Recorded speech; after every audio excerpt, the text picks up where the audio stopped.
ओम नमस्कार साथियों।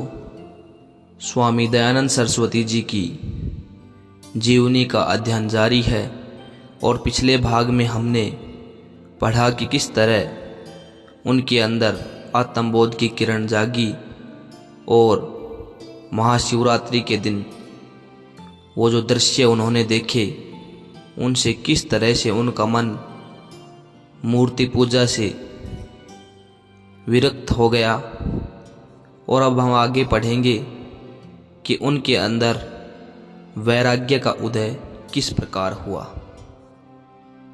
मूल शंकर अभी 16 वर्ष की अवस्था को प्राप्त हुए थे कि घर में एक दुखद घटना घटी।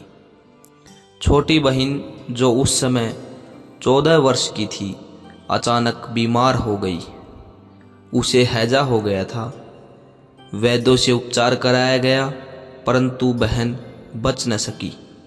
4 घंटे तक बीमारी से जूझने के बाद वह मृत्यु को प्राप्त हो गई। घर में रुदन मच गया। अकेला मूल शंकर ही ऐसा था जिसकी आंखों में एक भी आंसू नहीं था। वह एक और खड़ा गहरे चिंतन में खो गया था। क्या संसार के सभी जीव इसी प्रकार मृत्यु को प्राप्त होंगे और मैं भी एक दिन इसी प्रकार मृत्यु के चंगुल में जा फंसूंगा? इस विचार ने उसके मस्तिष्क को झकझोर कर रख दिया। उसे गहरा आघात लगा। उसका मन मृत्यु से बचने का उपाय ढूंढने में गहरे विचार में डूब गया। इस घटना से मूल शंकर का प्रसुप्त वैराग्य जाग उठा। घर के कार्यों में अब उसका मन नहीं रमता था। वह जन्म मृत्यु के चक्कर से छूटने के उपाय सोचने लगा।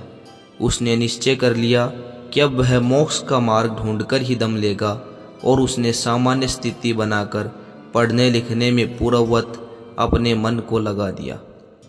दैवयोग से 3 वर्ष पश्चात मूल शंकर की 19 वर्ष की अवस्था होने पर एक और दुखद घटना उसके परिवार में घट गई। चाचा जो मूल शंकर को हृदय से स्नेह करते थे बीमार हो गए। अनेक प्रयासों के पश्चात भी उन्हें नहीं बचाया जा सका। उस समय भी मूल शंकर अपने चाचा के समीप थे। इस दृश्य ने मूल शंकर के हृदय में जगी वैराग्य के अग्नि पर घृत का काम किया। उसे दृढ़ निश्चय हो गया कि संसार असार है। घर के प्रति अब उसका कोई आकर्षण नहीं रह गया था।